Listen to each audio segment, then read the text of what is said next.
Yo, what's up guys, welcome back. Next match, Cross-Banlist Cup, bottom part left side. So this means we are at the losers bracket. Previously we saw that Chaos lost, in the upper bracket against Synchro.tech being Synchro Fusionist. So that's still moving on the left side. But that's the upper part, right? So the more balanced decks. On the other hand, the bottom part are more recent decks, more broken decks. We have I think an underdog for the title, simply because it has some, I was about to say one-card engines, but a lot of decks has those, or at least have those.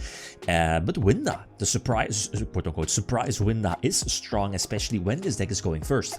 But on the other hand, we have a deck that's somewhat very similar in strategy, as in not let your opponent basically play the game, looking at Bird Up, Lyrilisk, Tri-Brigade, having access to the Simwark Link 3, being able to vomit to the field relatively easily is kinda broken, kinda OP, especially because the deck is able to pump out the Wind Barrier statue with the greatest of ease.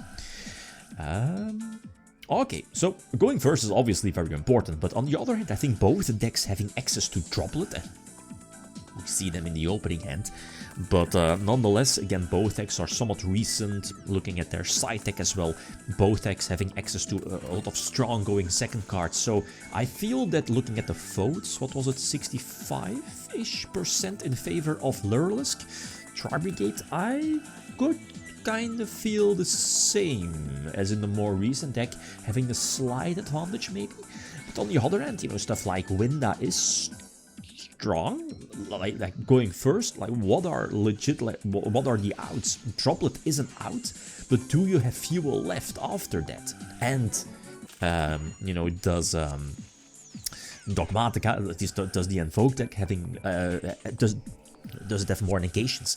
Looking at Ecclesia into Fleur de Lis, I guess, for another negation, plus potential imperms, that's this deck, right? It's running so many hand traps that the Surge deck might, even though, I mean Lyrilisk Tri-Brigade is a lot of gas, but I feel the deck is somewhat heavy, a brick heavy, I feel. But on the other hand, if it pops off, because of the searches, the Starling, the Link one, the rank one, the Surge, right?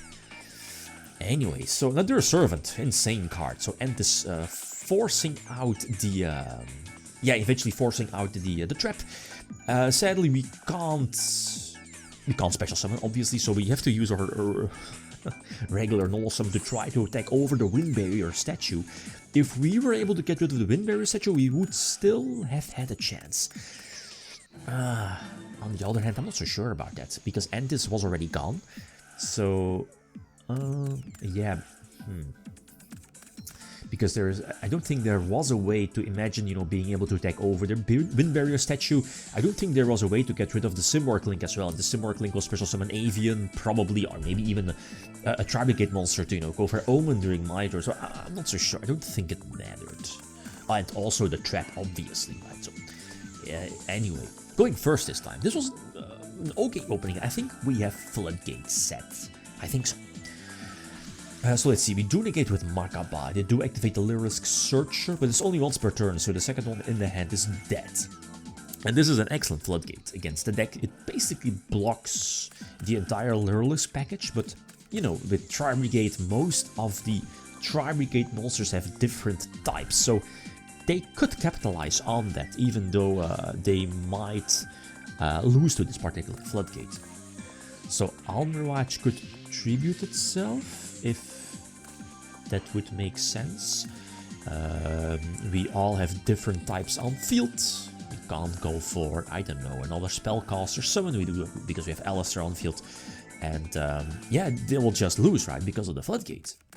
Yeah, what are their outs? I think Cyclone, speaking of Cyclone, it's in the hand. But do they have any other outs? Lightning Storm? But that's, without any of your cards being face up on the field. So 2 hand traps already, fantastic. I think the Ash is somewhat mediocre against the deck. Could prevent the monster special summon off of the Simwark Link, or I guess the Spell Searcher, because the spell does increase the consistency of the deck by a lot. Searches Lyrilisk, special summons another Lyrilisk, that could pivot, snowball into more advantage. So let's see. I think we used the pot. Yeah, prosperity. And I think we got. Was it? Was it this one? I think so. Now their servant seemed the obvious choice. Sure. Did they send over to the graveyard? I think they did. Yeah, they did. So on one hand, they kind of wasted their omen because there's only one of here in that deck list, the winning deck list. But on the other hand, they did get a search, and sure, you know, there are still a couple of strong extra deck monsters still there. But the problem here is that it doesn't matter which extra deck monster you go for. I mean, on the other hand, like here, this play was actually solid. I think so, because they know Winda was there, right? So we can get rid of the Access Code Talker. That clears a pathway. Otherwise, you know, Access Code Talker would have popped my board basically, and then they would have been able to follow up with the Lureless package, right? Yeah. If it wasn't for Floodgates, Floodgates say no. Like, look at this double Floodgate. That's this deck essentially. Plus Megabot for negation.